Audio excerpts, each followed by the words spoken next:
हमारा देश भारत हमेशा से ही काफ़ी महान था, चाहे वो साइंस की बात हो या किसी और चीज़ की बात हो।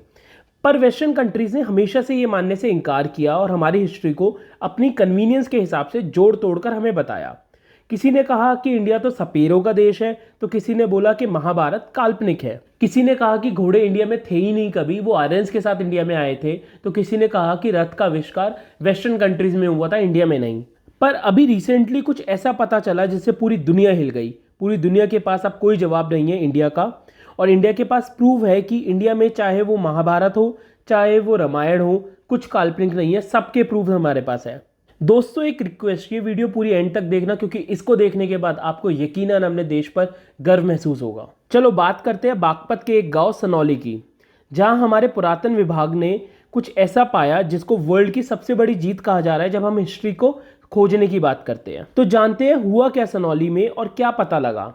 एक दिन एक किसान अपने खेत में मिट्टी की लेवलिंग कर रहा था, तो उसे कुछ सोने के कंगन मिले। तो उसने और खोदना शुरू किया, तो वहां उसे हड्डियां मिली। फिर पुरातन विभाग हरकत में आया और 2005 में उस जगह पर स्टडी शुरू करी और उसको खोदना शुरू किया। पर कुछ वजहों से इसे रोकना पड़ा और भारत देश के साथ साथ पूरे विश्व की उम्मीद पर पानी फिर गया। पर फिर 2018 में इसको वापस शुरू किया गया। उसके बाद जो भारत ने देखा, जो पूरे विश्व ने देखा, जो जो मिला वो ऐतिहासिक था। माना जा रहा है कि ये जगह अब तक मिलने वाली सबसे बड़ी खोजों में से एक है। जब इसको खोदा गया तो यहाँ पे कॉफिन्स मिले, यानी कि कब्रें मिली, कुछ पॉट्स मिले, तलवारें मिली, कुछ टूल्स मिले। और स्टडी की गई तो पता लगा जो यहाँ पॉट्स मिले हैं वो बेहद ही सुंदर और मास्टरपीस है आर्ट के। पहले इसको हड़प्पा सिविलाइजेशन से जोड़ा गया, पर जैसे जैसे आगे रिसर्च बढ़ी इसको महाभारत से जोड़ा जाने लगा। अनुमान लगाया जाता है कि हड़प्पा सिविलाइजेशन 2000 साल पुरानी है और जबकि महाभारत 4000 साल पुरानी है। अब जानते हैं ऐसा क्या मिला जो इसको महाभारत से जोड़े जाने लगा। यहाँ पर तलवार मिली जो यकीनन डिफेंस के लिए नहीं थी, क्योंकि वो इतने अच्छे से बनाई गई थी कि एक प्रहार से किसी की भी जान ले सकती है। यहाँ पर शील्ड मिली जो बहुत ही अच्छे तरीके से बनाई गई थी, माना जा रहा है कि युद्ध में उसको यूज किया जाता था। फिर यहाँ कुछ ऐसा मिला जो हमारे पुरातन विभाग को कभी नहीं मिला था। वो था क्या? वो एक ऐसी चीज थी जिसका हमारे देश के इतिहास में बहुत अहम रोल था, चाहे भगवान राम की बात हो या भगवान श्री कृष्ण की। अब तक तो काफी लोग समझ भी गए होंगे मैं किसकी बात कर रहा हूँ। मैं बात कर रहा हूँ रथ की। जी हाँ, रथ, जिसने युद्ध के तरीके को बदल दिया था उस टाइम में, और जिस रथ को वेस्टर्न कंट्रीज अपना बताती है। इस रथ के साथ साथ इतिहास की और परतें हटने लगी, इतिहास की और सच्चाइयां सामने आने लगी। आपको पता होगा कि वेस्ट की कंट्रीज ये क्लेम करती है कि इंडिया में घोड़े हमेशा से थे ही नहीं, बल्कि जब आर्यंस इंडिया में आए उसके बाद इंडिया में घोड़े आए। पर इस रथ की खोज ने इस पूरी कहानी को झूठ साबित कर दिया, क्योंकि जो इस रथ की हाइट है उसको स्टडी करके बताया गया कि ये सिर्फ घोड़ों के लिए ही बनाया गया होगा।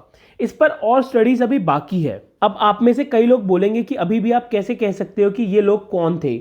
मैं आपको ये तो नहीं बता सकता कि ये महाभारत के थे या रामायण के थे, पर हाँ कुछ बातें मैं आपको बताऊंगा। इसके बाद आप कमेंट सेक्शन में बताना कि आपको क्या लगता है। इन कॉफिन्स या कब्रों के पास तलवारें ऐसी खड़ी मिली मानो किसी की शौर्य गाथा बता रही हो, और इन कॉफिन्स के पास कवच, तीर कमान, हेलमेट और भी चीजें मिली, जिससे ये साबित हो गया कि ये लोग वॉरियर्स थे। और एक दिलचस्प बात, इसमें फीमेल कॉफिन्स भी थे और फीमेल कॉफिन भी वॉरियर्स ही थे। तो बताया जा सकता है कि पास्ट में हमारी हिस्ट्री में फीमेल्स भी युद्ध में जाया करती थी और युद्ध में पार्ट लिया करती थी मेल लोगों के साथ। और अगर आपको रामायण का एक किस्सा याद हो तो दशरथ के साथ युद्ध में केकई भी गई थी, जहां उनको वरदान मिले थे। दोस्तों ये कहना अभी भी बहुत जल्दबाजी होगी कि ये रामायण से जुड़े हैं या महाभारत से जुड़े हैं, पर हाँ ये बात साबित हो गई कि वेस्ट की कंट्रीज ने जो बताया वो बिल्कुल सही नहीं है, वो बिल्कुल गलत है, चाहे वो घोड़ों की बात हो चाहे वो रथ की बात हो। अभी एक बहुत छोटे हिस्से को ही खोदा गया है और इस पे स्टडी अभी चालू है। जैसे जैसे इसको और खोदा जाएगा और रिसर्च करी जाएगी और चीज़ें सामने आएगी और हिस्ट्री क्लियर होगी। दोस्तों अगर आपको ये डिटेल में जानना है तो डिस्कवरी प्लस पर 1 घंटे की डॉक्यूमेंट्री आई है, उसे ज़रूर देखें और मनोज वाजपेयी की आवाज़ में आपको यकीनन अपने देश पे गर्व महसूस होगा।